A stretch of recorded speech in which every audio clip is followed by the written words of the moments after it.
Gee, but it's great after being out late, walking my baby back home. Arm in arm over meadow and farm, walking my baby back home. We stroll along harmonizing a song, or I'm reciting a poem. Hours go by and they give me the eye, walking my baby back home.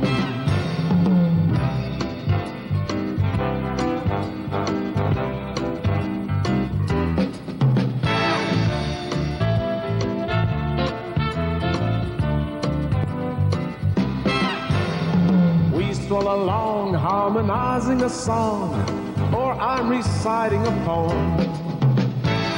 Hours go by and they give me the eye, walking my baby back home.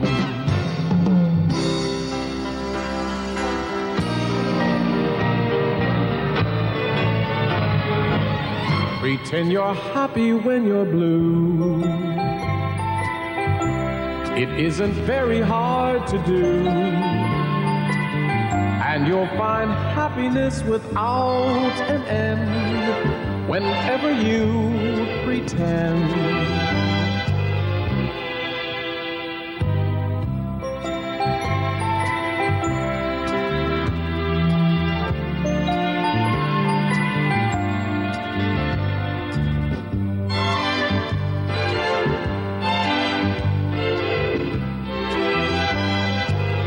Remember, anyone can dream, and nothing's bad as it may seem. The little things you haven't got could be a lot if you pretend.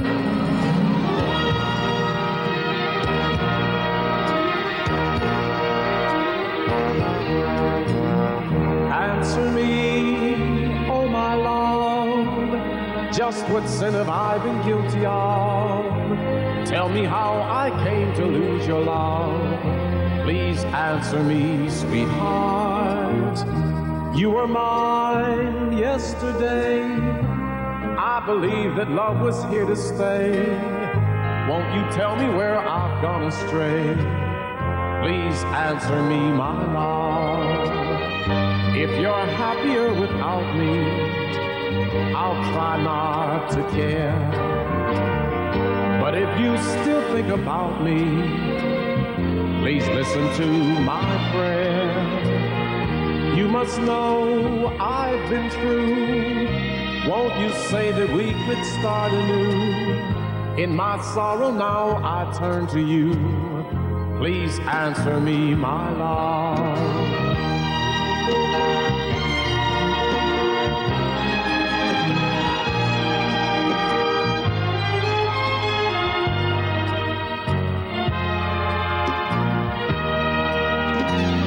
If you're happier without me, I'll try not to care. But if you still think about me, please listen to my prayer. You must know I've been true. Won't you say that we could start anew? In my sorrow now I turn to you. Please answer me, my love. Answer me, my love.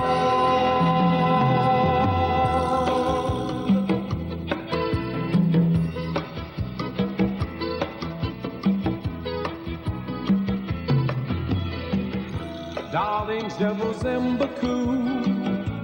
Je ne sais pas what to do. You know you've completely stolen my heart. Morning, noon, and night time too. Two's you're wondering what to do.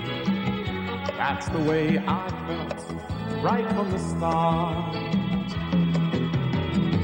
Oh, Shetty, my love for you is Trey boy.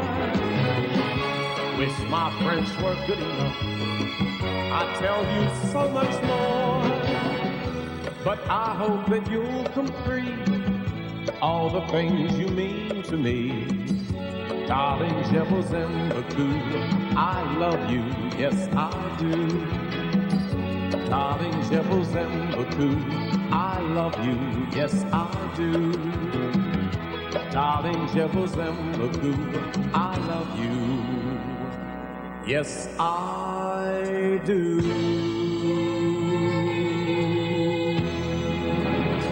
Bomb bomb bomb bomb bomb bomb bomb bomb bomb dang dang dang ding a dong ding blue moon moon moon blue moon dip dip dip moon moon moon blue moon dip dip dip moon moon moon blue moon dip dip dip bomb bomb bomb bomb bomb bomb bomb bomb dang dang dang ding a dong ding blue moon moon moon you saw me standing alone without a dream in my heart.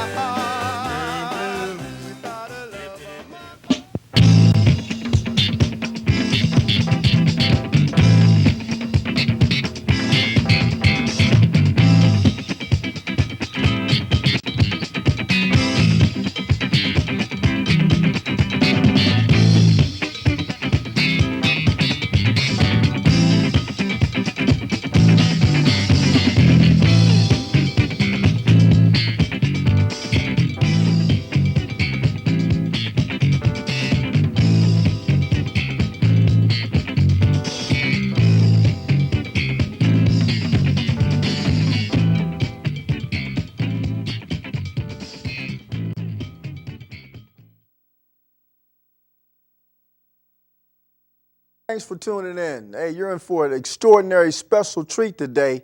Today, it is not the Timmy Willis Show, but it is Walt Maddox, up close and personal. Hey, Walt, thanks for coming on, man. Good to be here, Tim. All right. Hey, Walt, I want to start this show off by asking you, you was born and raised in Manchester of the North Side? Yeah. What was that like for you growing up back then? I think we fail to realize how naive everyone was. But I think, on one hand, we can say it was the good old days, kind of the best of times, but I think we can look at it from both sides. Okay. Now, are you brothers and sisters in your family? Two sisters. Two sisters in the family. Now, what about your dad? What was your dad like? My dad was a hustler. Yeah. And I think he passed in 1973, I believe, at the age of 61. Mm-hmm. And again, it just a scuffle. I think I looked at how much money he made when I got older and said, how did he survive on the amount of money? But well, how did he feel about you singing?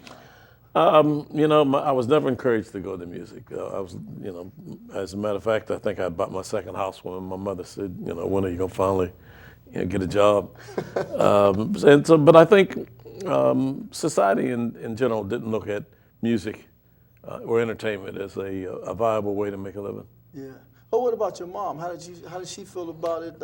She wasn't real secure about you pursuing a music career? No, I wasn't encouraged to go to take any kind of music lessons. Yeah. And I think I would have gone crazy pushing a pencil all day in an office. Yeah. Well, how did you get interested in singing? I mean, what was it that got your interest in the first place? I think I looked at it as a way to make a living. I'm not an artiste. I think you have to really look at a lot of decisions in music that it's either a business decision or an artistic decision, and they're not always the same. Yeah. So that even in the first group that I got in, I looked at it, how could we make some money? And I was only 13 years old. You was 13. Yeah. Well, I'm talking about, but when you first singing first caught your attention. Like for me, as drumming. When I was a little kid, man, I used to go to different parades in Pittsburgh, and the drum line went by, and that's really what got my interest in the first place as a little kid. I mean, do you remember what it was, that moment when singing actually caught your interest? And you're like, again, I was 13 years old. We had a little singing group, and I think then you thought, man, this would be a great way to make a living, singing 6 nights a week, going all over the country, and you had no idea of what music was like. But I looked at it again as a way to make a living. I said you was 13. So was that was your first group that you sang with? Yeah, and I remember the first time I went to sing, and my mother told me I was going to sing. It was a church affair, and I told her I wasn't. And after getting beat for what seemed like about 3 days, I agreed. But I never will forget the song, which was "Bless This House." Is that right? Yeah. Okay. Well, what about high school, junior high school? Did you sing when you was in school? Well, we always had singing groups, and I think the nice thing is the memories that we go back to singing on street corners, and we often refer to that time in our life. But it was very true that I think almost every 5 guys had a little singing group, and you competed. And I can remember singing with Bill Powell. You know, we talk about that in the car. You had to listen to his radio show to find out where you were performing. Never to give you any money. Right. And if you didn't show up, you were on the blacklist. So you guys really did sing like under the street light, man, and sing in harmonies, vocal harmonies and well, stuff there was like a place right on the north side called the Rib House, and everybody would kind of congregate to the Rib House. But you had the songs by the Spaniels and the Clovers and the Drifters back there with Clyde McPhatter. So you had some role models. I think as a result of that, it probably created more interest in the little singing groups, because back then, in those days, if you recorded a song, I guarantee you could almost get it played on the radio. Yeah. It's so totally different from today, where it's so easy to record, but it's just so tough to get it played on the radio. Yeah. Now, at that period of time, did you have an idol or anyone that kind of like stuck out in your mind that you wanted to emulate or imitate at that point right there? I think as a group, I never sang lead. I mean, I always sang tenor, so that I never related to the lead singer in the group, but I was always compared to Nat King Cole as a solo artist. And so I kind of followed Nat, and Mathis was the other individual that had a great influence on me. Yeah, the Balladeers. Yeah. Yeah. Now, you started a business too, your own business, barbershop, is that correct? I started cutting hair at the age of 15, and I think that was the other thing that again, you didn't look at college as a must. And I looked at being able to be a hairstylist. And I can remember saying to my mother that no matter how smart people got, they'd always need a haircut. Yeah. Not realizing we'd go through the 60s when the froze came in and nobody got a haircut. Right. So what was that like for you? I mean, back there, I mean, you're pursuing a singing career, you're running a barbershop. And I can remember, Tim, that you sang on the weekends. I mean, again, the big difference between entertainment today and entertainment in yesterday, there was always places that you could perform on the weekends. And I can remember having a barbershop, and on the weekends, you'd leave out Friday and Saturday night, and of course, processes were big, so my hands would be black, and you maybe have to sing with your fists balled up so that people couldn't see how black your hands were. And I can remember in 1971 that I finally said, either I'm going to be a barber or I'm going to be a singer. Okay. And I decided that I wanted to sing, and I kind of walked away from the barbershop. Okay. Now, the first time you walked into a recording studio, do you remember that? Well, there was a little local recording studio, George Hyde in Pittsburgh, and it was, needless to say, nothing like the recording studios in New York. But I can remember we had our little first a cappella little singing group, and we recorded our first little song. I can't remember the name, but that was in 1956, I believe. Okay. Now you started your own group too, as well, didn't you? Well, we had a group called the Blenders, and I can remember we got a recording contract with Smash Records, which was a subsidiary of Mercury Records, and we got to the recording studio, and it came into the studio part of when we were just kind of doing different takes. He said, "Say, I got to tell you guys, there's a group out called the Blenders already." And we were kind of crushed. It was like, well, wait a minute. If we're the Blenders, and we felt like all these people knew who we were, all 25 of them from the north side. But it was like, well, we can't go too far away from the Blenders because people they won't know who we are. So we said, well, the Blunders, no, that really, and the Blinders, So again, we're trying to say, well, we came up with the Blanders, and of course that was just as bad as the rest, but we took the name of the Blanders, and we recorded a song called Jitterbug and Desert Sands. Those were the 2 songs that we recorded for Smash Records, and Barry Kay, who was a local disc jockey, was our manager.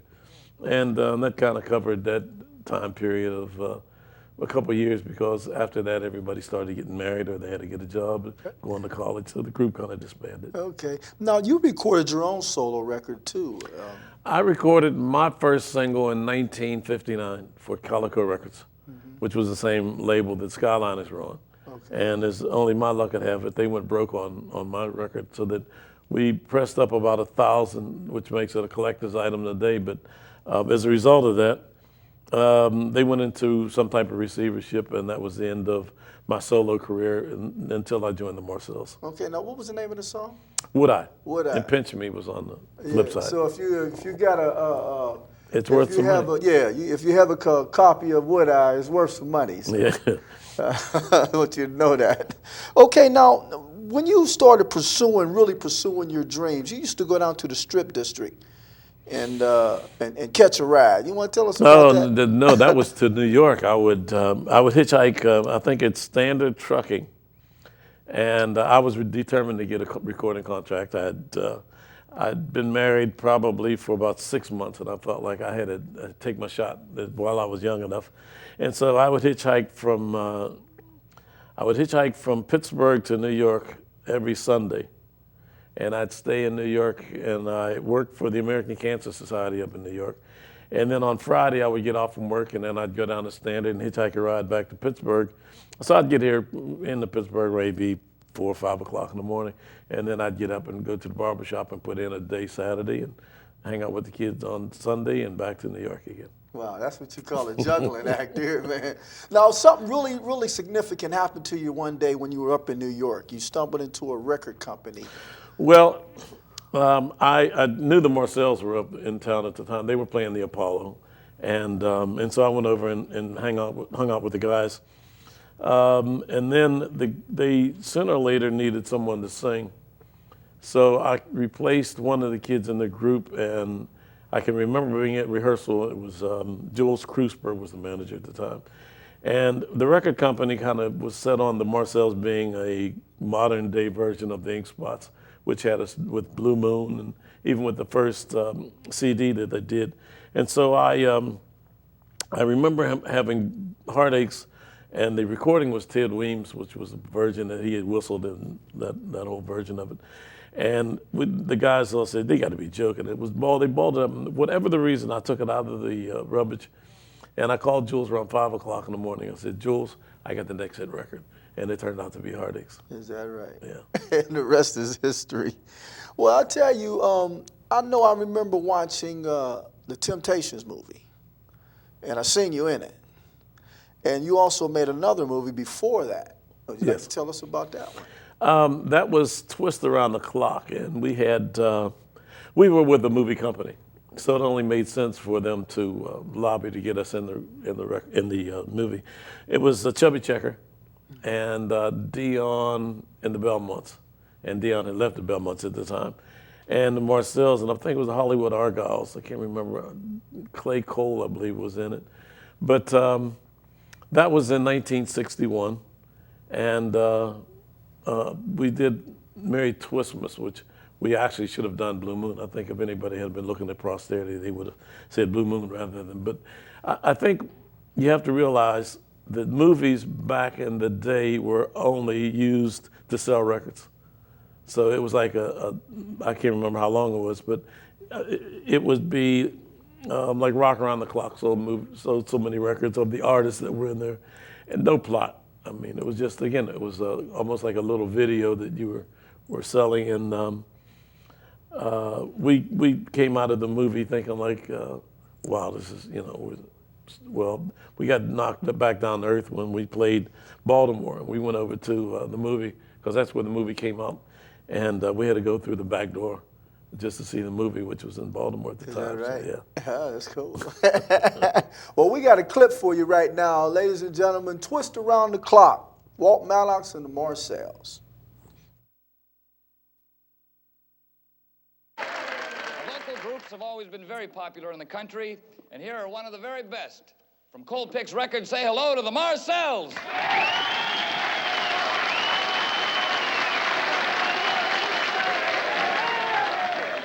Merry Christmas, everybody. No, Merry Twistmas. And a twisted New Year. Yeah, we've been twisting. No, yeah, twisting. Yeah, we've been twisting. No, yeah, twisting. Now, Merry Twistmas to all of you. Come on, let's twist. Round the mistletoe.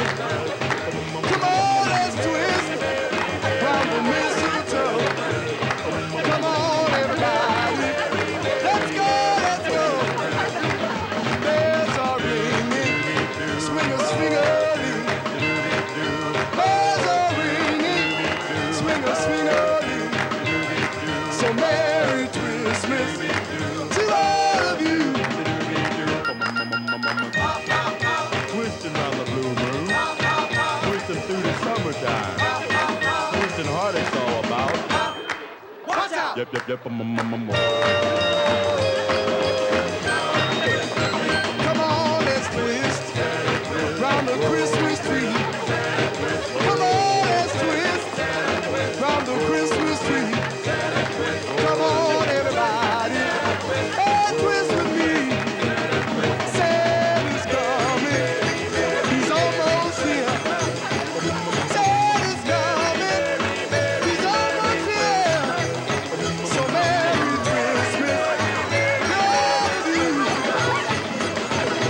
Twist, Santa, twist, twist, Santa, twist, yeah. Twist, Santa, twist, twist, Santa, twist, twist, Santa, twist, twist, Santa, twist, twist, Santa, twist,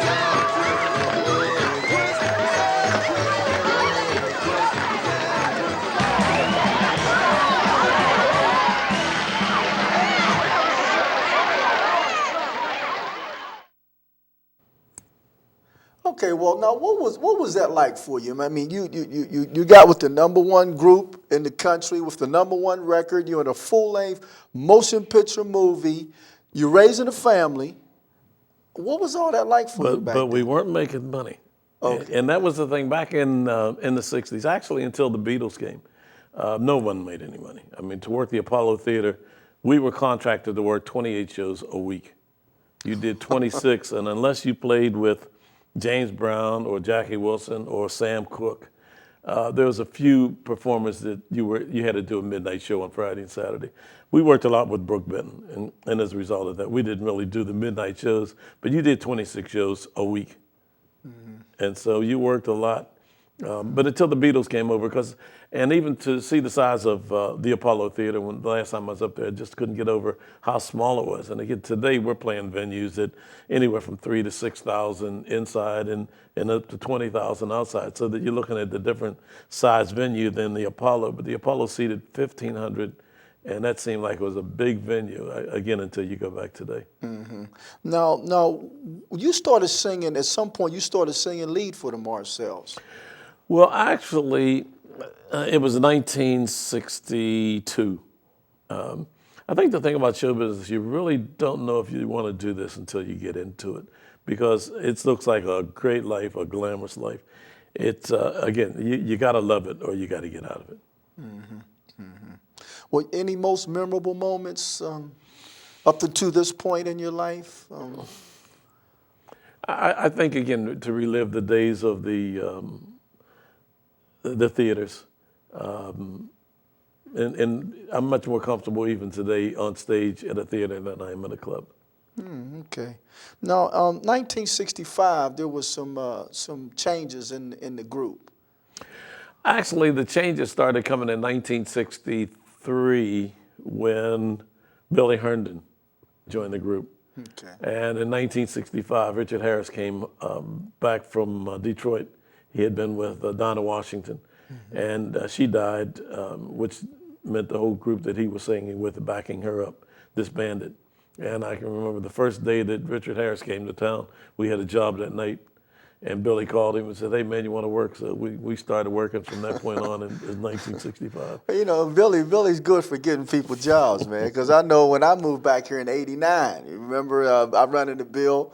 I came back as a retired musician, actually, and Bill said you guys was going to New York to do a show, and if I wanted to come up and play drums, and I told Bill, I said, I don't do that no more. He said, well, come on, it'd be fun, and he told you about me, and you never heard me play a note, and then you let me go to New York, and for the next 19 years, man, I've been able to work with you guys, and I appreciate that, man. That was I think I trust entertainers and musicians that are good, and I think a good musician or good entertainer, based on his recommendation, because I don't think he would find someone who couldn't play and Yeah. tell you that, you know, if that happens, then you really don't trust that individual ever in life. Right, again. right. Now, you no longer sing lead with the Marcels full time anymore, do you? No, as a matter of fact, I produce the show that the guys are performing now, and I think it's a very interesting concept. I can remember back in about it had to be about 1975, 1976. And I realized when you go in the recording studio today, you record the musicians first, and then when you get the tracks the way that you want them, then you go in and you put the headphones on and you record with the tracks. And I felt like, wow, this is interesting. If you can record that way, why not perform that way? And I can remember the first club that I went to, I got a cassette, and she thought I was bringing a group in, so the price was accordingly. And she came in and she said, "Where's the musicians?" And I said, "This is it." I had a little cassette player. She said, "I'm not paying you that kind of money to sing to a cassette player." And I packed up my little setup and went home. But that was the start of me thinking of how it would work with the musicians on tracks. Since then, I've done concerts with as many as 23 musicians along with tracks. And it's just an awesome concept. Today they call it karaoke. So I was a little bit ahead of my time to be able to look at a concept where it is today. Yeah. Well, I tell you, man, I enjoy playing with you, man, on singing lead. And every now and then I pull out some of my archives, man, when I want to relive the moments, man. I want to share one with y'all right now.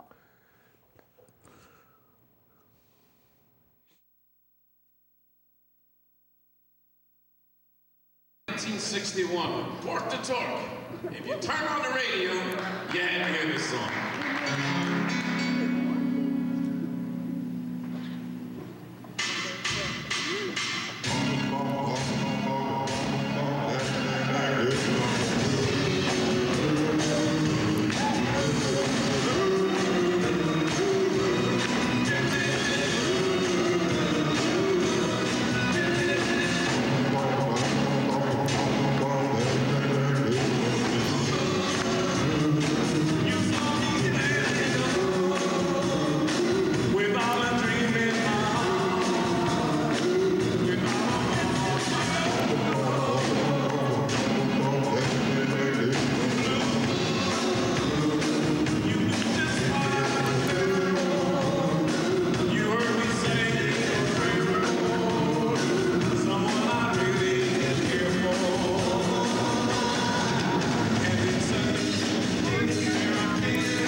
Yeah, remember the years, man. Okay, well, let's talk about your solo era when you were just doing your solo singing. I joined the Marcels back in 1961, I think, because one, they needed someone to replace the two guys that were leaving. And I was pursuing a career as a single, And so Colpick said, if you'll join the group to help out on this record session, then we'll give you a recording contract to sing by yourself. And at some point, I recorded the theme to the motion picture, The Interns, which was a movie that we kind of gotten back of the release of the movie because I didn't realize at the time the manager was demanding a lot of money for me to sing the tracks to the movie because he thought it would bring in the dollars and we would get our percentage of it. Well, it didn't work out that way, and I said, look, have them release the song because the movie was going on and we had a track just sitting there. After, oh gosh, I'm trying to remember how many years it was, singing with the Marcels, that I then started recording some things by myself. I think it was 1981. Now you have to remember, when the Beatles came, there was actually no work for rock and rollers. I mean, the whole English invasion just really, this different style of music. I mean, seeing four guys up front, it was more of a self-contained kind of a look that the guys sang and played at the same time. As a result of that, we really had some lean years from the late 60s to the resurgence of the oldies movement, which was in late 60s, early 70s. And at that point, then the oldies thing started coming back again. I recorded a solo CD, albums back in those days. We didn't have CDs yet. So in 1980, that I had been doing a tribute to Nat King Cole, and I felt like, okay, people will come and see me as long as I sing songs by Nat King Cole. Will you come see me if I did songs that I did? And that was the mentality that made me decide to come up with the CD of Walt Maddox Sings Favorites and More. Yeah.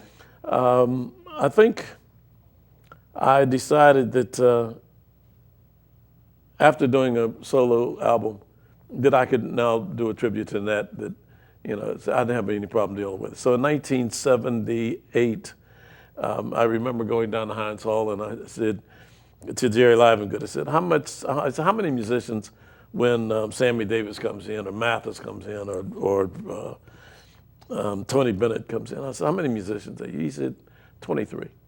I said, I want to do a tribute to Nat King Cole. 23 musicians. Yeah. And so I remember going to George McGraw, who was my arranger, and I said, George, and I had no money at the time. I mean, when I tell you no money, Tim, I said, I want to do a tribute to Nat King Cole. We're going to take the show in the Heinz Hall. He said, okay. So he would call me and he'd say, man, Mona Lisa, we need a harp. I said, are you kidding me? Man, it'd take 23, 24. I mean, what difference does it make?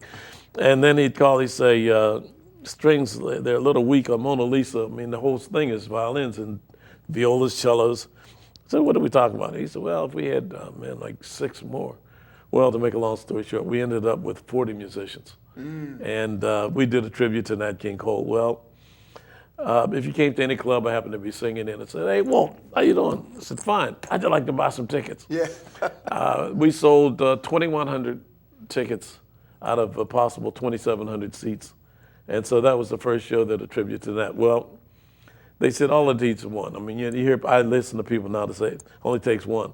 Well, I felt like, okay, a tribute to Nat. I think I'm the only performer that decided to rent Heinz Hall.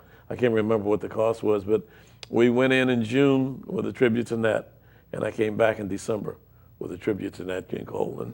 And again, the lessons you learn, I learned you don't buck the Steelers. And I had a show that night. Well, people bought tickets saying, okay, we'll go to the Steeler game in the afternoon and come home, shower up, and come back downtown to see a concert. I think once you get home after being at a Steeler game, you start thinking about it twice. Do I really want to fight going back downtown again? Mm-hmm. So instead, we sold about 1,700 seats, but I think we had something like 1,100 people that showed up. And that, again, was a very good lesson that you just don't buck the Steelers in this town. Right. Now, while all this was going on, you recorded a song, "Letter Full of Tears." I would record different songs, Tim, and not particularly with any theme in mind at the time. And again, we're talking about an era when 45s, where on one side you had words, and the other side you had music with no words, because you didn't have the money to record a full album at the time. So from time to time, I would go into the studio and record different songs, and this is something that I did with Billy Herndon and Richard Harris. Oh, okay. Well, you want to take them there? Yeah, let's look at Let's it. take them there. Letter Full of Tears.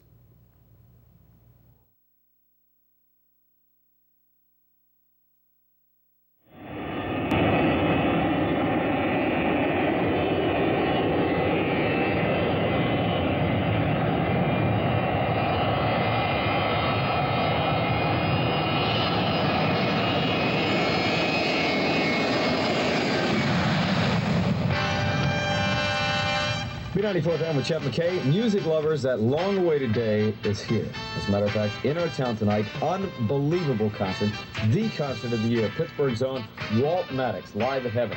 And we'd like to wish Walt a warm welcome as he returns home to re-release Blue Moon, which was his solid gold 56 with Marcels. And here's his new release, Letter Full of Tears, on B94 FM. Here comes the mailman walking down the street. It looks like he has a letter today for me. Wait a minute, let me look inside. Now pardon me while I cry, because he brought me.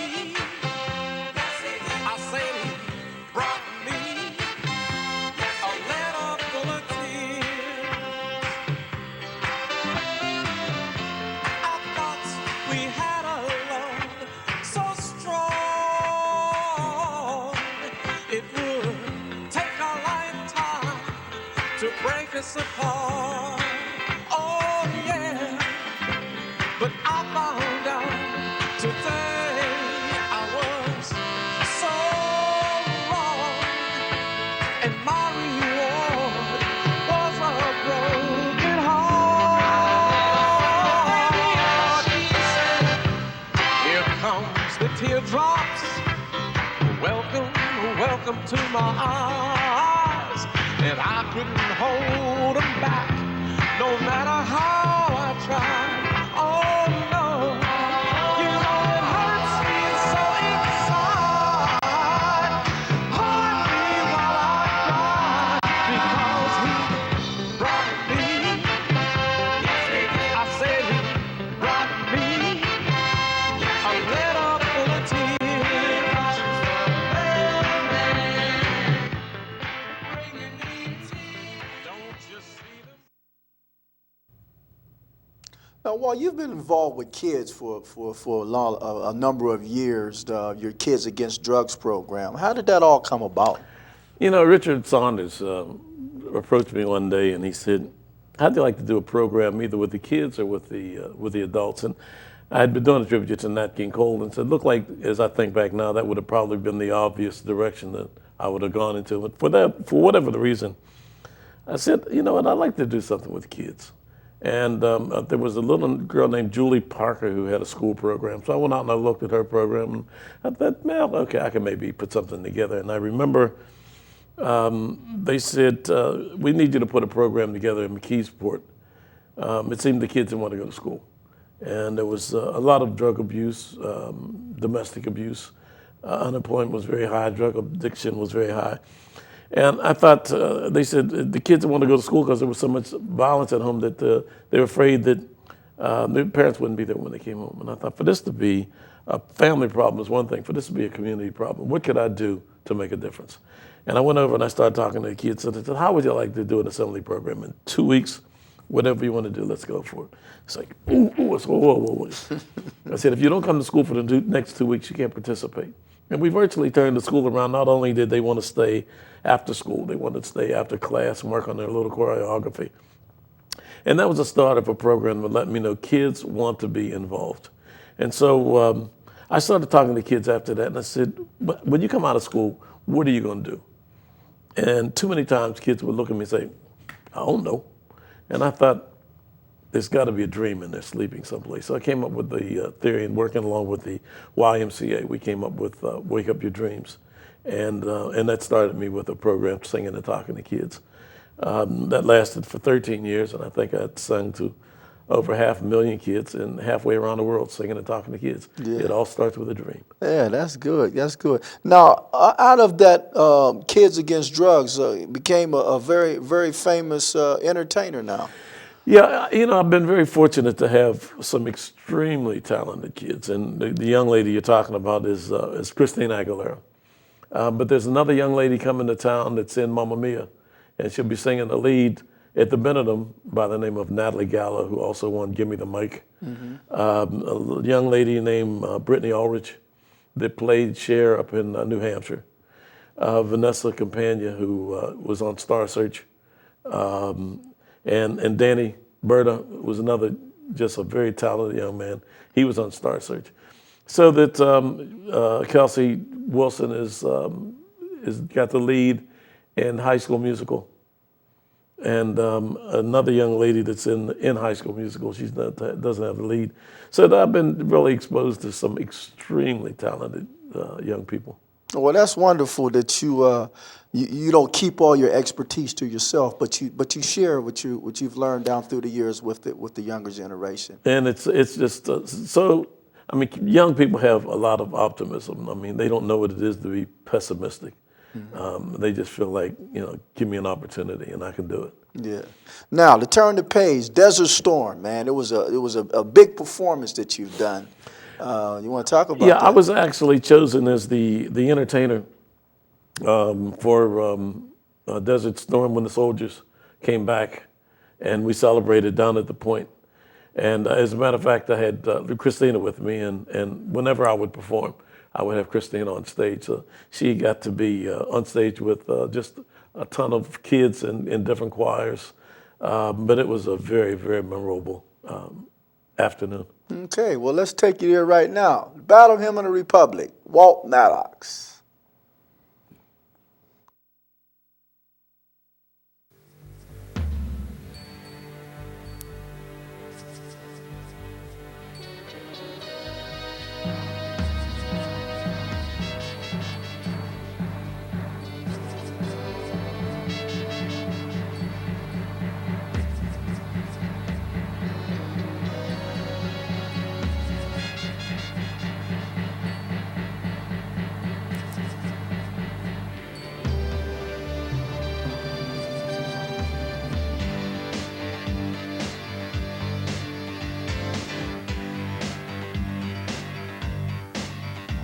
Mine eyes have seen the glory of the coming of the Lord. He has trampled out the village where the grapes of wrath are stored. He's loosed his fearful lightning of his terrible swift sword. His truth is marching on. Glory, glory, hallelujah. Glory, glory, hallelujah. Glory, glory, hallelujah. His truth is marching on.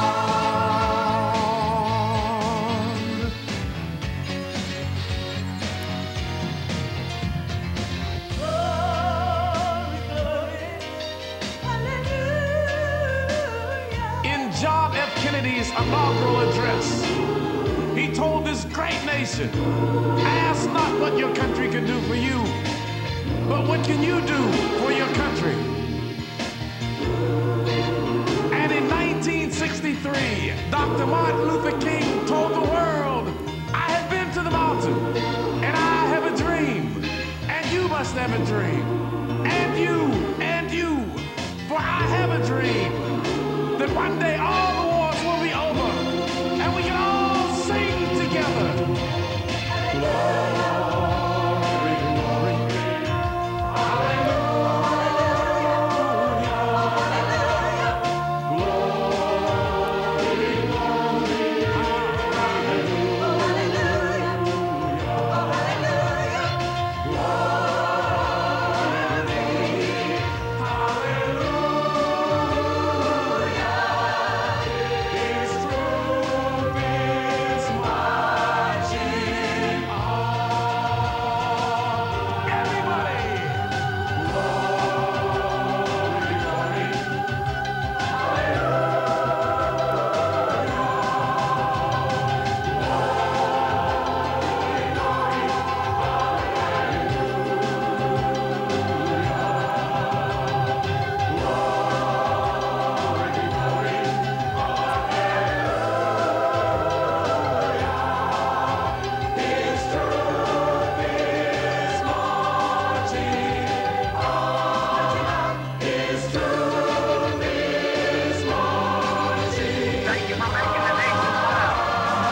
Man, that had to be one of the highlights in your career, huh? Yeah, it was. That's very, very memorable. Yeah, powerful performance. Now, you spoke a little bit about the Nat Cole tribute. Let's talk a little bit more about the Nat King Cole tribute. And You know, it's a great story, Tim, because he played at the Mellon Arena, it was Civic Arena at the time, and again, if it had been a movie, you'd say this is like really a little far-fetched, but I got a free ticket to go see Nat. Now, Nat's life dream was to perform on Broadway.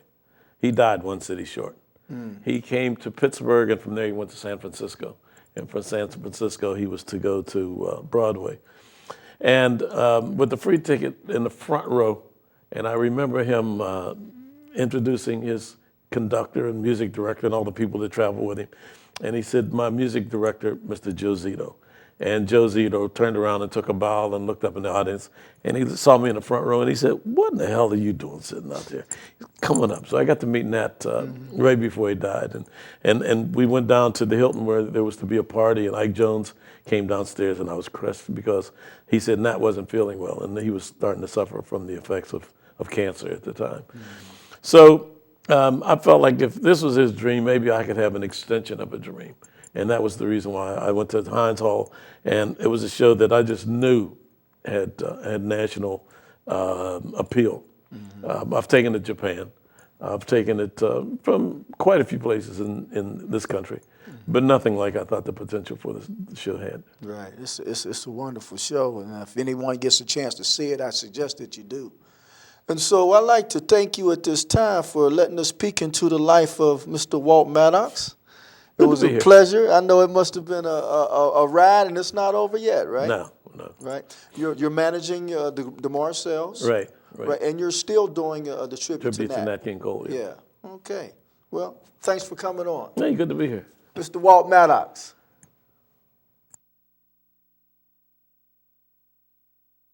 Unforgettable. Unforgettable in every way, the music of one man, Nat King Cole, a legend in the cavalcade of America's most treasured music. Please consider this your invitation to join Walt Maddox and members of the Buffalo Philharmonic in a warm, entertaining tribute to Nat King Cole, a show for the whole family. Enjoy a delightful evening of music and memories. Live on stage, Walt Maddox.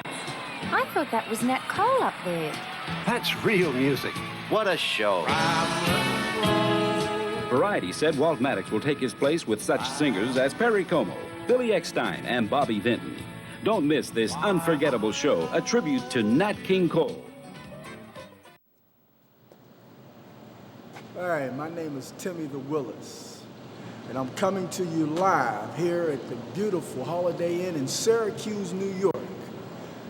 Journey with me, if you will, if we prepare to put on the worldwide production of Walt Maddox in concert, a tribute to Nat King Cole.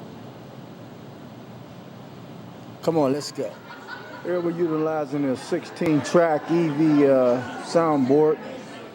Controls the sound, sending the data signal back to the projectors. This is my cue card here. My machine here, be operating the D888 chord digital recorder. This is our orchestra that has all the music on it. And we send the signal back here.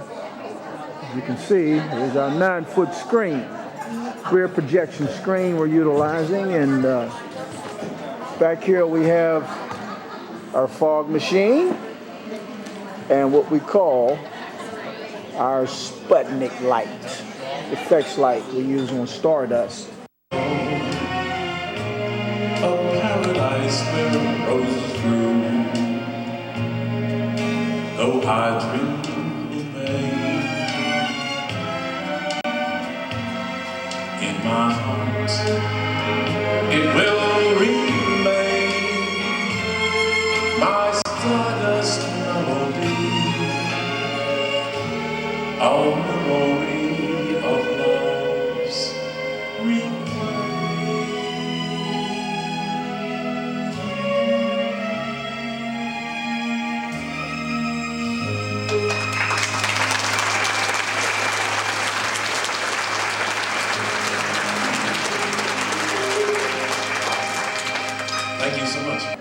This is the remote control that operates the Sputnik Night.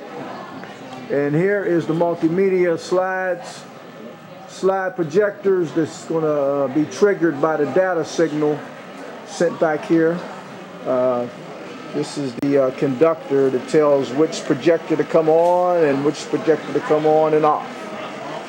And so basically that's pretty much about the equipment that we're using. The sound system, you see we have the speakers elevated ceiling height to cover the length of the room.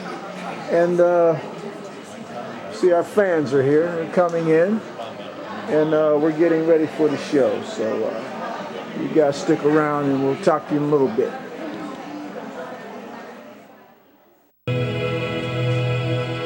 Ladies and gentlemen, it gives me great pleasure to introduce to you, in a special tribute to Nat King Cole, Walt Maddox.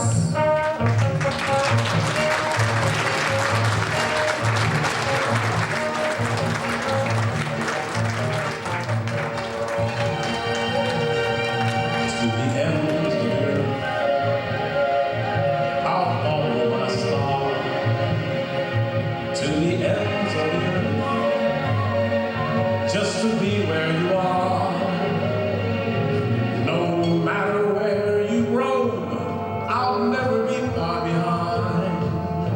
Who cares where that path may wind, as long as I find you and a melody dies, a song lingers on, and 1,000 goodbyes won't convince me you've gone.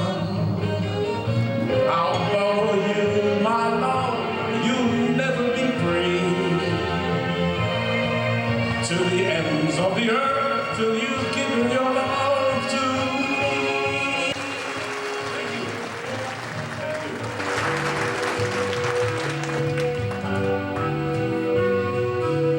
L is for the way you look at me. O is for the only one I see. B is very, very extraordinary. E is even more than anyone that you adore can love. Is all that I can give to you. Love is more than just a game for two.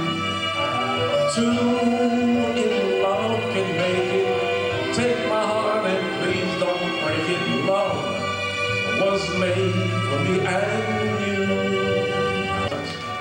Today, I'd like to pay tribute to what I feel has to be one of the finest entertainers of all time. We'd like to go back to about 1943 when it was the Nat Cole Trio, all the way to 1965. Nat King Cole, superstar.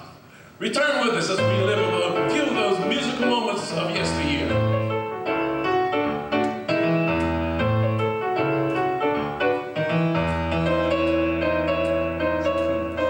The buzzer took the monkey for a ride in the air.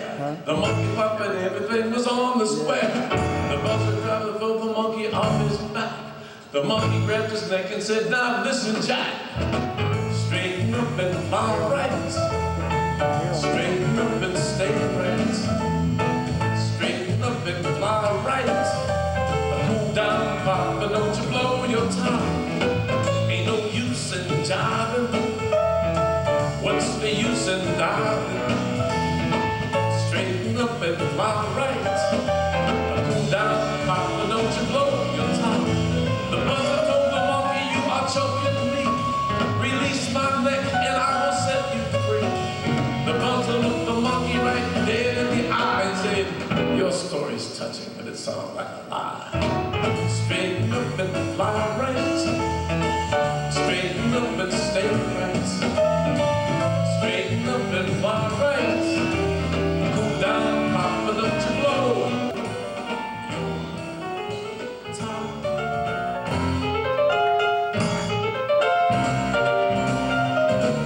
If you ever plan to go west,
unforgettable.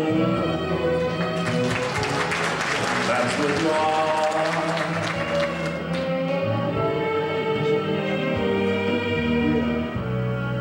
Unforgettable, though you're far.